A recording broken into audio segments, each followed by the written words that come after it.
Hello, everyone, and welcome to another episode of Your Money, Your Purpose. My name is Billy Zerillo. This is Brian Eckert, and today we're going to be a little bit more technical in our podcast today because, again, if you're new here, one episode we talk about your money, right? Some technical things that you can do with your money, and then on the flip side of that, we talk about your purpose.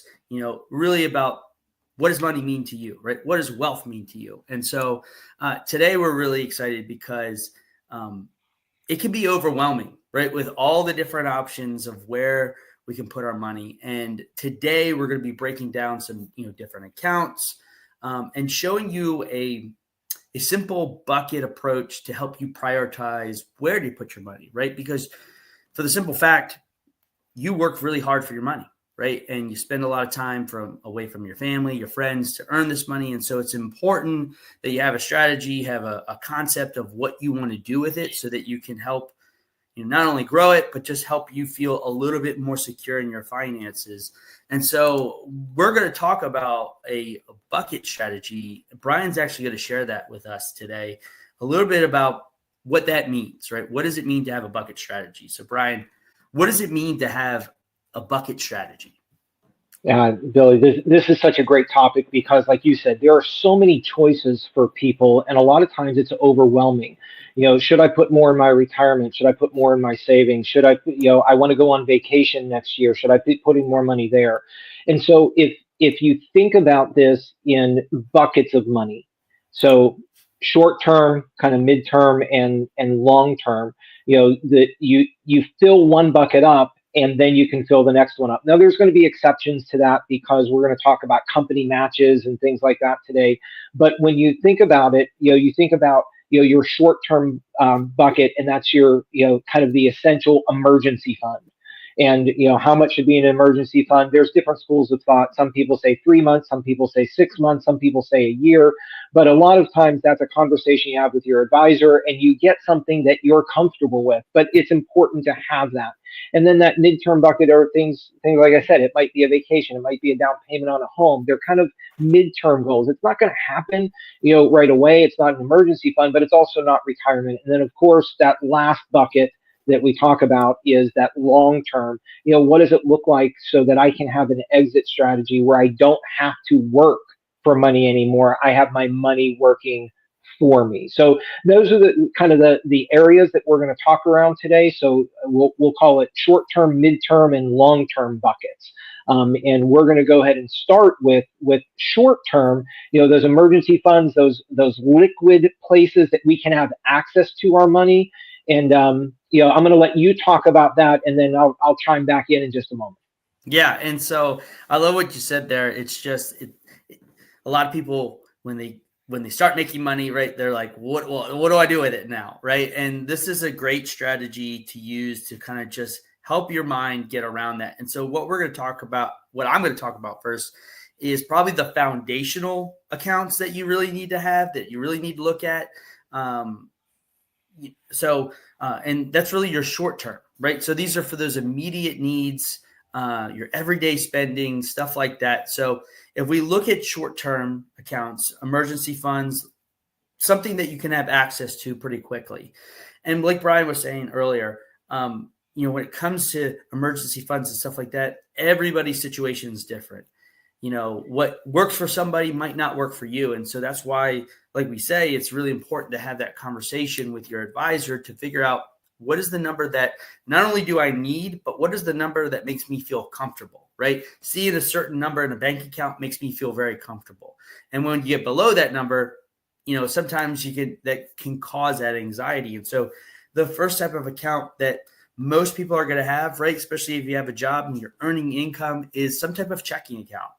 And this is really for everyday expenses, paying bills, getting gas, eating food, all those types of things. So that's really where your money's going to hit first.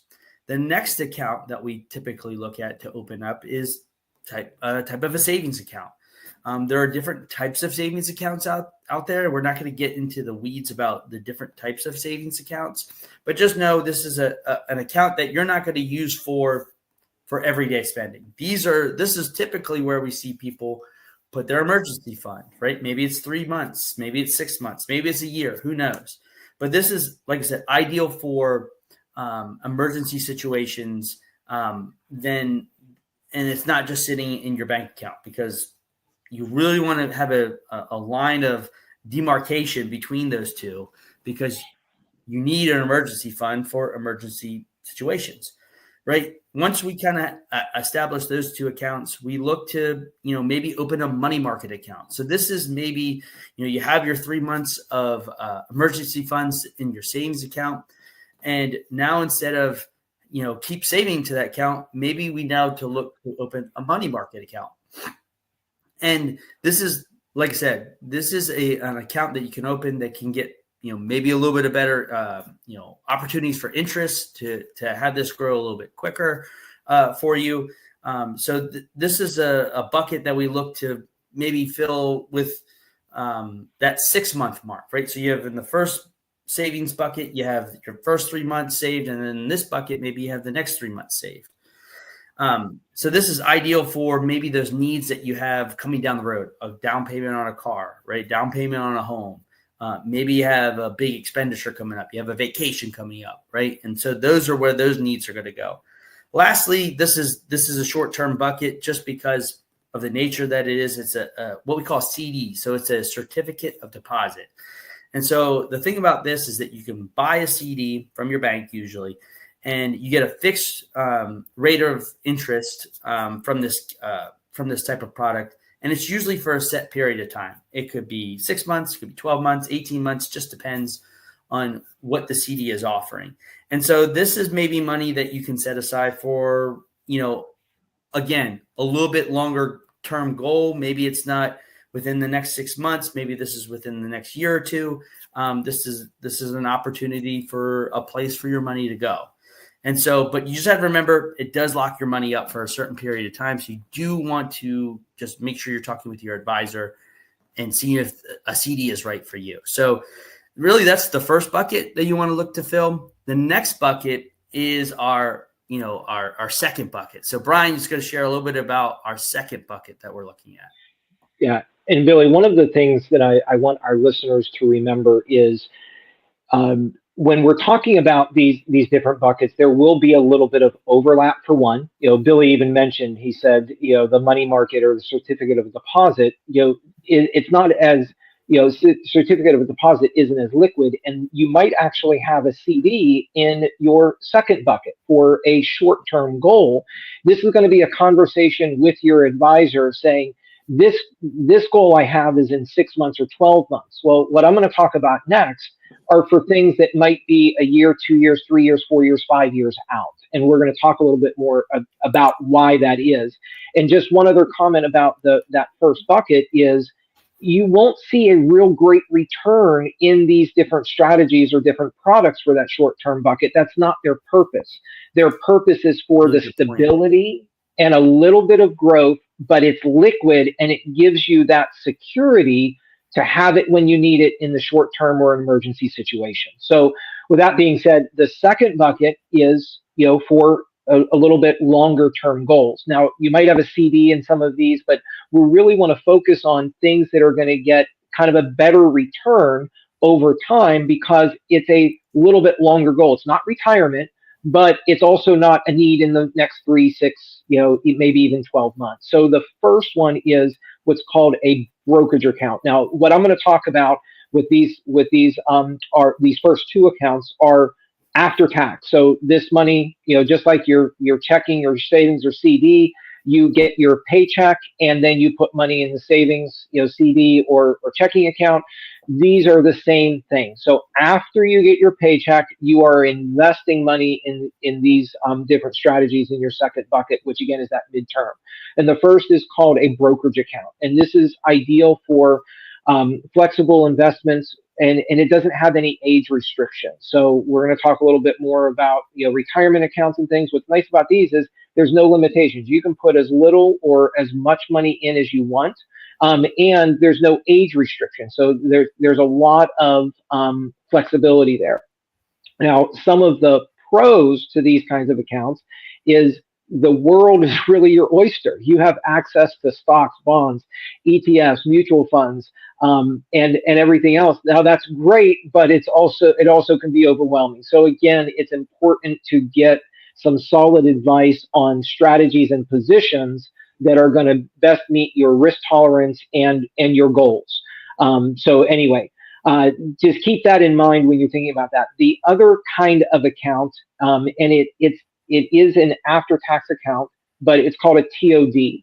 Now, the reason why a TOD, which is called transfer on death account, is different than a brokerage account. It's like having a beneficiary on an investment account for retirement, where if you pass away, the money gets transferred on your death to somebody else. So that's what TOD stands for. You can also set these kinds of accounts up as a joint account. So like me and my wife could have a joint account. Unlike a retirement account has to be one person, these kinds of accounts can have joint ownership, so that my wife or I could go in and make changes to it, request money, put money in. And so again, just a lot of flexibility. So something to keep in mind is, number one, this kind of account is after tax. So you put the money in after you pay your taxes when you earn the money. Also, any gains, and when you withdraw, if there's a gain, there will be a taxable event there. So you just want to understand that. It's not detrimental. I'm not saying don't use this kind of account because it's taxed. Everything is taxed at one point or another, but just keep that in mind. And then the last kind of account in this midterm bucket is, it's kind of unique, Billy. It's called an HSA, which is a health savings account.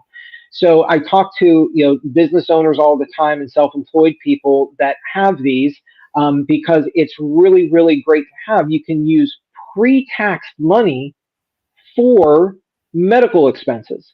And so unlike flexible savings accounts, or I think that's what it was called years ago, because when I share with people well, have you thought about an HSA? Oh, I don't like that because the money expires. No, it actually doesn't. You can keep it from year to year and things like that.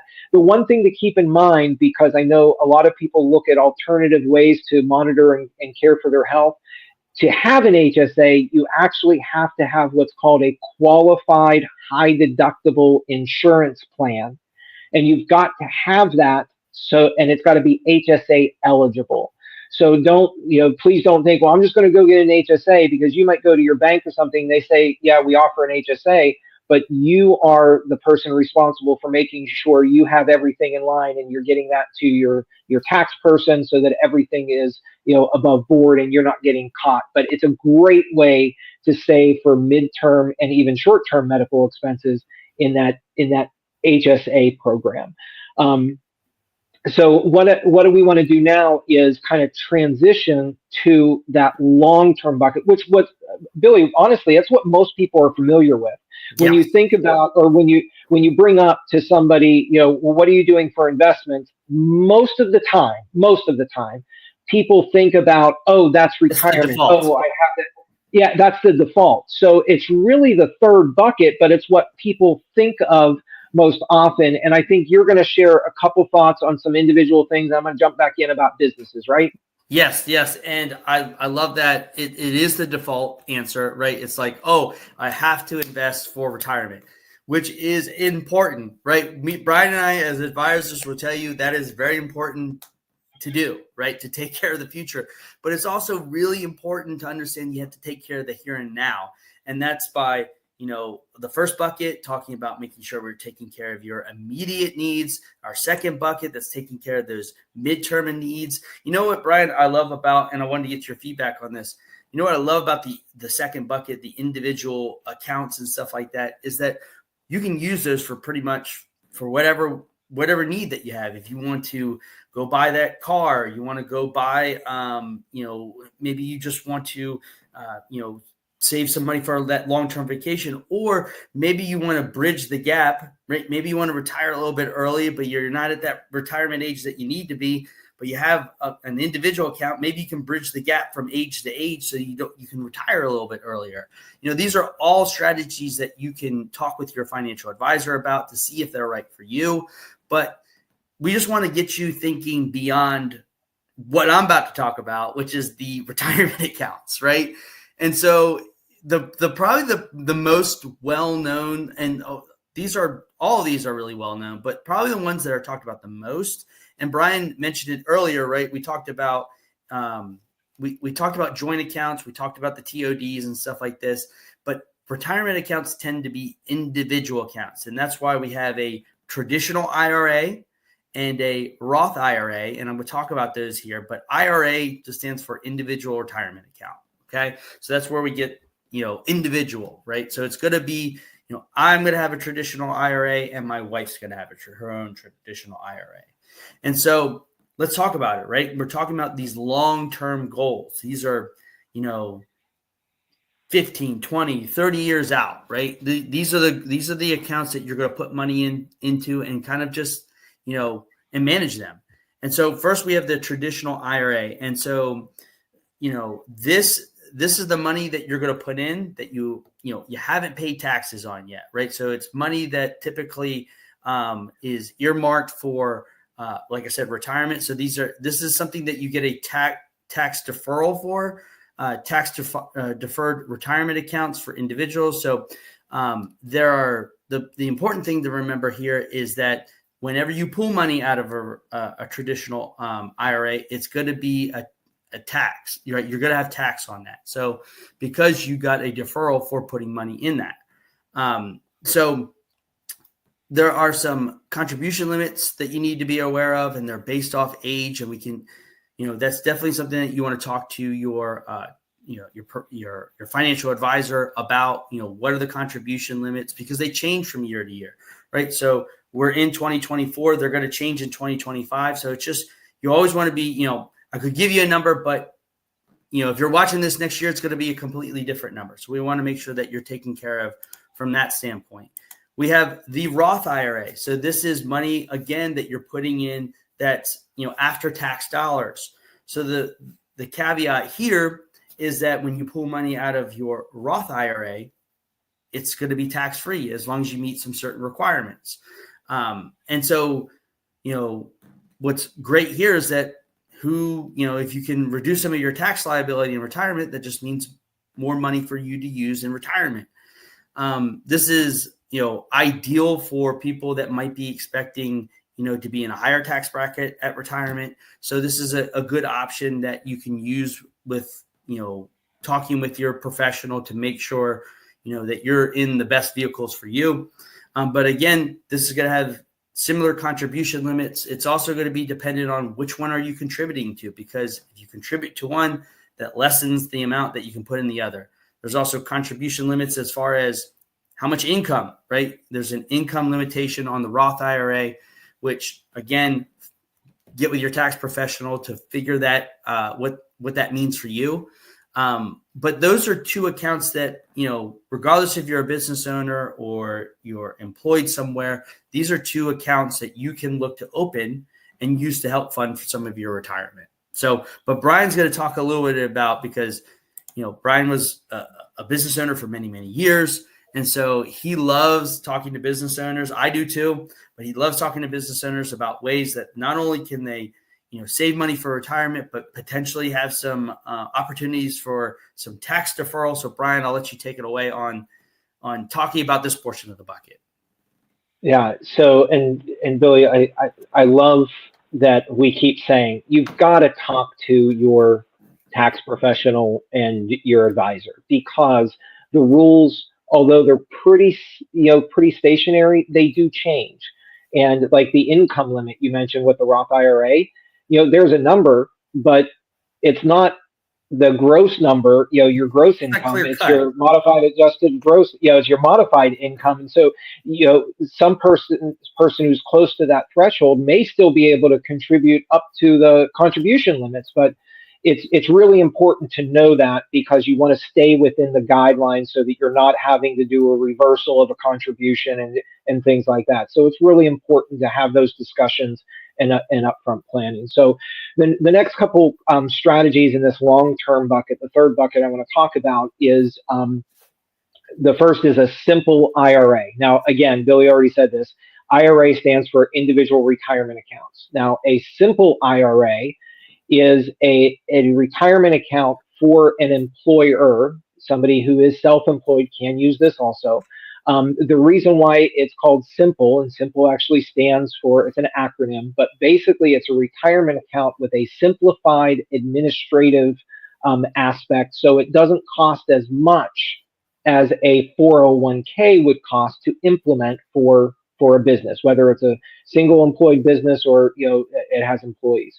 Again, there's all sorts of rules that have to be followed if you have more than one employee, making sure that you're, number one, offering the plan to them, and number two, what sort of contributions you as an employer can either choose to match, or if you don't do a match, what you're going to put in for the employees. And it's to be sure that as an employer, you're not overcompensating yourself and ignoring employees when it comes to retirement savings. So the simple IRA is for small business owners and employees. Again, it's easy to set up, and it has tax advantages because it lowers the taxable income going through to the employees and the employer. And again, those limitations on contribution limits, again, they change. So you definitely want to be talking to your advisor and tax professional about that. Now, the SEP IRA is probably, and Billy, I know that none of this that we say on here is a direct, we're not advising people, we said this, so you need to go set this one up. But with a SEP IRA, it is really one of the best for self-employed individuals if they want to contribute much higher amounts to their own IRA. The SEP is a good thing to look at. And Billy, and I know that you do this when you talk to a business owner, and so do I, is we find out the business owner structure, how many employees they have, and what they're looking for in a retirement strategy. We can point them towards and kind of do a, do you have employees? Yes or no? If it's yes, and then, how many employees? Do you want to match their contribution? Do you want to just contribute something for them without a match? And we kind of go through, a tree, so to speak, getting down to which of these retirement accounts is best for them. So what most people are familiar with when it comes to plans through a business because they've been employed by a business that has these is a 401k. Now, a 401k is for it's an employer-sponsored plan, and most people are familiar with this because it is what most employers utilize for employees when they do offer a retirement plan. So a 401k is before tax money goes in. So if you choose to put money in as an employee, it comes out of the top of your paycheck. So it lowers your taxable income. And that money is then taxed when you withdraw it at retirement. So that's the one that most people are familiar with. So some 401k plans are set up to offer a Roth option. So the Roth option is you can put after-tax money into that Roth option, and the contribution limits are actually higher, normally they are right now, than what you can put in a Roth IRA outside of a 401k Roth or Roth 401k if you just had a Roth IRA on your own. So it's really important to see, how much do I want to put away? How much do I have to put away? And where can I put away that to my best advantage? Now, the last thing about the 401k and Roth 401k is a lot of times employers will offer a match. Now, understand that most of the time, and I like that term, Billy, most of the time, the match is pre-tax. Okay, I would say I haven't seen any match that is in the Roth portion, but they'll match whatever you put in. So if you decided to put in, say, $50 a week into your 401k, we'll call it traditional 401k, they might match $50. If you put in 100, they might match 100. If you put in 150, they may only put in 100. So it's important to understand the match. But even if you chose to put money into the Roth portion, which is going to grow tax-free, and it's after tax money goes in, grows tax-free, withdrawals are tax-free, and the company offers a match, they'll be putting the matching dollars into the traditional portion for use. So you would actually have money in both. So again, it's really important to have that conversation with your HR person. If your advisor is advising you on that company plan, or there's an advisor on that company plan, be sure to ask a bunch of questions. And hopefully what I just shared gives you at least some, okay, I need to ask that at work, because that might be a better fit for me. So there are a couple other plans that maybe an employer provides who is in the nonprofit or public sector. And Billy, you're going to mention some things about those. Yeah, but I do want to mention something. And Brian, I'm not going to say you forgot it, but I want to mention something here. And it's rare, right, that I catch Brian forgetting something. No, he didn't. He didn't forget this. But as a self-employed person, right, as a solo entrepreneur, isn't there a solo 401k?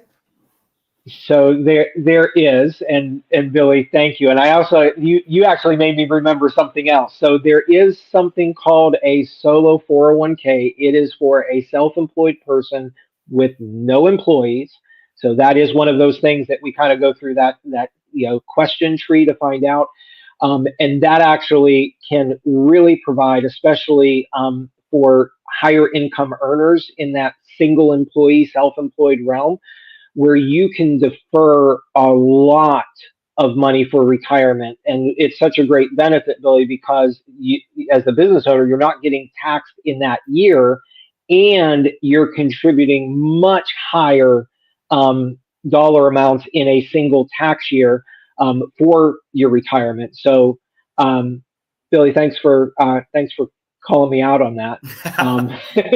And the other thing I wanted to mention with all of these plans, you've got to be sure that you're getting a review, especially in a self-employed place. Like if you're an employee and they're offering you a 401k or a Roth 401k, you definitely want to ask questions. But if you're using a SEP, Billy just said a solo 401k, it is really good to review those. I would say at least on an annual basis or biannual, every 2 years, to see if the kind of strategy you're in is the most beneficial. And then one more thing, currently, because of the Secure Act in 2.0, there's a lot of incentives for employers to implement these types of programs, and you can get tax credits and things for it's a few years into the future. So a lot of things to ask about, and a lot of things to be sure that you're taking the advantage, the best advantage to you and your employees for the rules that have been set up, and just to ask those questions. I love that, because I feel like I see a lot of stuff on social media that tells business owners just to spend a bunch of money at the end of the year to alleviate some of their tax burden. And, there are options out there. And again, it always comes back to the rule of thought. If you have good professionals around you, they're advising you, and you're going to them and saying, hey, how do I do this? Right. These are some tools of the trade, but like we always say, always confer, always talk to your professional to see what is the best option for you and your business. But I love those vehicles, especially for small business owners. They're a great vehicle.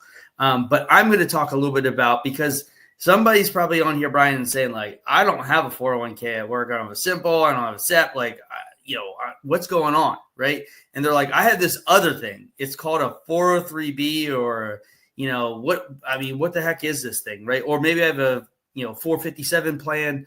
And so Brian hinted at it. It's really for, you're going to see this type of account for like for public sector, for nonprofit employees. So maybe like a 403b plan. Teachers tend to have those types of plans. If you work for the federal government or some type of, state governments maybe tend to have these too. These are 457 plans. These are, for the lack of a better term, they're very like a 401k. They just happen to be for those two entities, right? And so you're going to get a lot of the same benefits as a 401k, being we'll get some tax deferral, But correct me if I'm wrong, Brian, but we're not going to see 403Bs and 457s for small business owners. Those are tend to going to be more the solo 401ks, unless the business owner is a nonprofit. If I stand correct. Correct. And so that's where I guess we would differentiate. So when we say business owner, we're talking about for-profit organizations. Yes. And 403Bs, like I started my career as a elementary school teacher. I had a 403B. Yes. And then the 457 is the same thing. And little tidbit, Billy, and you probably know this, but I just thought of this. Our listeners might be interested. Like, why is it a 401k and a 403b and a 457? Like, where are these numbers coming from? And it's a really big question I get a lot. Yeah. Okay, like, why is it called that? Now, you already said, the IRA portion is individual retirement account. So that's where IRA comes from. But where does the 401k and 403b and 457, like, where are those numbers coming from? Yeah, and another designation that I want to bring up is just because you have this type of account doesn't mean you're actually investing your money, because 401k, 403b are just sections of the tax code, right? It's just a section of the tax code that talks about this type of account and the rules and the regulations behind it. So you might have a 401k, but if you're not actually, that's why it's so important, Brian, like you said, to make sure that you're monitoring these on, at least a yearly basis, to make sure that you're actually invested, because that's important. It's not, you could open up a traditional IRA and start putting money into it. Doesn't mean that you're actually invested in anything yet.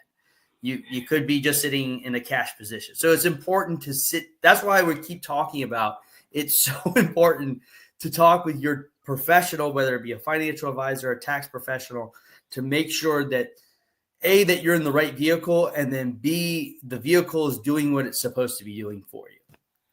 Yeah, and that's so important. And Billy, I may have shared this story with you. I won't give names or anything, but I sat down with a young couple, and she was the young lady was so proud of herself, because when I mentioned a Roth IRA, she was like, Billy, she was like, Brian, I have one of those, and I was like, that's awesome. She was like, let me go get my statement. I'm like, sure. So she went and grabbed her statement and brought it out, and Billy, it was in a bank, in a CD, when CDs were earning 0.01%.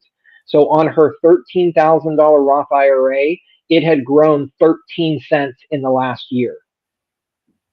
So she had a Roth IRA, but it wasn't invested. It was in a CD earning 0.01%. And so when I think about that, I'm like, okay, so for every, not $0.01, 0.01%. So again, 13 cents, 12 or 13 cents over the course of a year. So that's really important to know, what it's invested in. And so the review is for, am I invested in the right places, but also is especially, the simple, the SEP, and those different things. Am I in the right vehicle? And then inside that vehicle, am I invested in the right way for my goals and what I'm trying to accomplish? So, yeah, Billy, go ahead. I was going to say, if you think about it like this, the 401k is the chassis, right? But the investments are the engine, right? And so you got to have both of them together to work properly. And to go along with the car analogy, every once in a while, you need to take it into the mechanic shop and get a tune-up and just make sure that everything's doing what it's supposed to do. And that's why we've been harping on the idea of make sure you're sitting down with somebody to get this figured out for you. Absolutely. Billy, do we still have time? Can I talk about just a couple other plans for kids? Because that might be a question on some people's minds. Well, they talked about a lot of things, but I want to put money away from my kids. Do we have a few more minutes? We got a couple more minutes, and that's a really good point. These are two accounts that I believe that not a lot of people think about, and so it's a good. Yeah, go ahead. Okay, perfect. So if you're out there and you have children and you're like, I want to put away money for their future, Probably the two most popular accounts are the two that I'm going to mention here. The first is for education purposes. It's called a 529 plan, and you can put money into this. It can grow. And what's neat about it is if you pull out the money for educational reasons, and there's a list, you got to make sure that you're covering it, but tuition, books, things like that, they all qualify. Any growth on that money, so you put the money in, it's after tax, but then it grows, what's called tax deferred. But if you use it for educational purposes, you don't have to pay taxes on the growth. Now, if you pull it out for non-educational purposes, talk to your tax professional, because you're gonna get hit a little bit with a tax consequence. But a great way to save for education, future education for a child or grandchild. And then the second kind of account is called a UTMA or UTMA. Now, if you're familiar with this, most people say an UTMA is, it's an account for children. That's true. But when you look at what UTMA stands for, it actually stands for Uniform Transfer to Minor Account. And a lot of people who know about this kind, they'll say Uniform Trust for minors account, or they try to do that. So it's the actual legislation that provided this vehicle to come into existence. So it's called a UTMA or UTMA. And what's neat about this one is you can put money in there. It does not grow tax-free, but the initial growth is taxed at the child's tax rate. It can be pulled out anytime as long as it's for the benefit of the child. So it's you're doing something for the child. So it could be down or buying a car when they turn 16, a down payment on a house, whatever it is. And the growth is the first tax kind of the first income or gains is going to be taxed as a child rate. And then anything above that limitation is going to be taxed at the parent rate or the grandparent rate, whoever's the adult on the account. The other thing to understand about this kind of account is it does become the child's account at what's called the age of majority. And what that means is when they become adult. In most states, it is 18. So as the adult who's opening this for a child, check your state laws. Again, talk to your advisor. You can raise that to either 21. In some cases, I've seen it as high as 24. So what you can say is, I want to open this account. I'm going to put money in for my son or daughter, but I don't want them to get it when they're 18. I also, maybe don't want to get it till they're 21. See if my state can raise it as high as 24. So just know whatever age of majority, whether it's by default or your decision, if you've chosen to choose a higher age, it becomes their account at that time. You have no say so. You can't do anything. So just know that it becomes theirs, and just be prudent in what you want for them, and making sure that you understand, if I open this account, it's going to become theirs at a certain age. Pull the money out anytime to benefit them for any purpose. So that's what's great about the UTMA. So Billy, I know that I know we're kind of pushing up on our time here, so I'm going to let you kind of do the recap, wrap us up. I hope I didn't talk too long on the children's account, but I think that's important for people to have an idea. No, I love it. And I'm going to just say this. Whoever came up with the names for these accounts wasn't a creative person. They were just like, I'm just going to name these accounts based on, the law or the code that it's responding to. So, but anyways, we hope that you appreciate that you got some value out of today. Really, we talked about the 3-bucket strategy, right? The short-term, mid-term, long-term. We talked about the accounts that were in this type, in those buckets that we tend to look at. And so just remember that the reason we have these buckets structured the way they do is because if you have each bucket and you're filling it up, you're going to have a really strong foundation for your finances. You're going to have your short-term needs met, your long-term needs met. And just remember that you can always sit down with a professional and get this strategy put in place, and just start asking those questions, right? Hey, what are my short-term needs? What are my mid-term needs? And what are my long-term needs? And so anyways, we appreciate everybody that jumped on. Make sure you check us out in 2 weeks for our next episode, where we're going to be a little bit more on your purpose side. So a little less technical, a little bit more talking about what money means to you. So hopefully you enjoyed today's show, and we will be talking to you in about 2 weeks. So I appreciate it, Brian. We'll talk to you soon. Thanks, Billy. This podcast is for informational purposes only and reflects the personal opinions of the hosts, not the opinions of Terra Wealth. All content shared is general in nature and should not be considered recommendations. Please consult with a qualified advisor, tax professional, or an attorney before making any financial decisions. For full disclosures, please visit terrawealth.com/disclosures.